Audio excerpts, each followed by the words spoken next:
Muslims, so we think Jesus is a prophet, but I understand you think he's a prophet. I would say he's a prophet, but even more than a prophet too. Like he does claim to be God.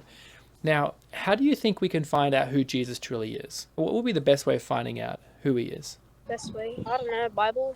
Right. I'm glad you said the Bible because the Bible was actually written around Jesus' time. It's written by those who are eyewitnesses of what Jesus did and said. So I think that's a good source of information to find out who Jesus is. Compared to, say, like the Quran. The Quran came 600 plus years after Jesus. If you want to find out about an event that occurred, are you going to read the documents from the time, or are you going to read a document that came 600 years after the time?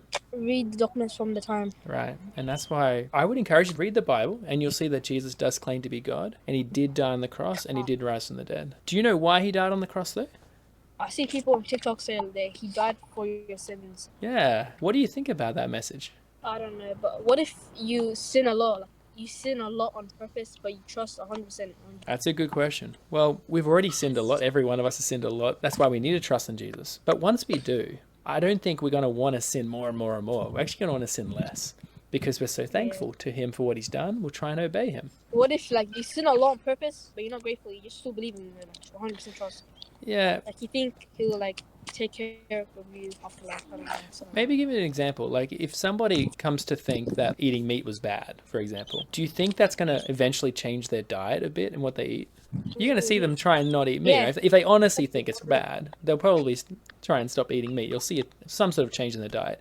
Otherwise, you'd think, I think you're faking it. I don't know if you really hold to vegetarianism if you're just eating meat every single meal, right? But isn't that the same thing? If we've come to see what sin's really like and we put our trust that Jesus died on the cross for us, that's naturally going to make us think, well, sin's bad, so I'm going to try and avoid it, just even out of love and gratitude to God for what he's done for me. And those who don't have that attitude, it could be that they don't really believe. They're just faking it. Yeah. Jesus says, I'm willing to take your hell punishment for you. He'll pay it on our behalf. And so if you say, Jesus, I don't want that, well, then who's going to get the hell you deserve? Me. Yeah, and I don't want that for you. You don't want that for yourself, do you? No.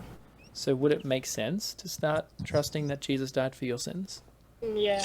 So definitely consider this. This is something that you don't want to get wrong. Like if you get questions wrong on an exam at school, you can always do another one later, another test later on. But with life, if you have not put your trust in Jesus by the time you die, you can't redo life. And God's not going to give you a second chance afterwards. What do you think?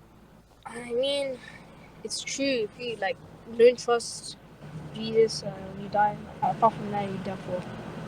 Like you're done for. You're done for. Yeah, you're right.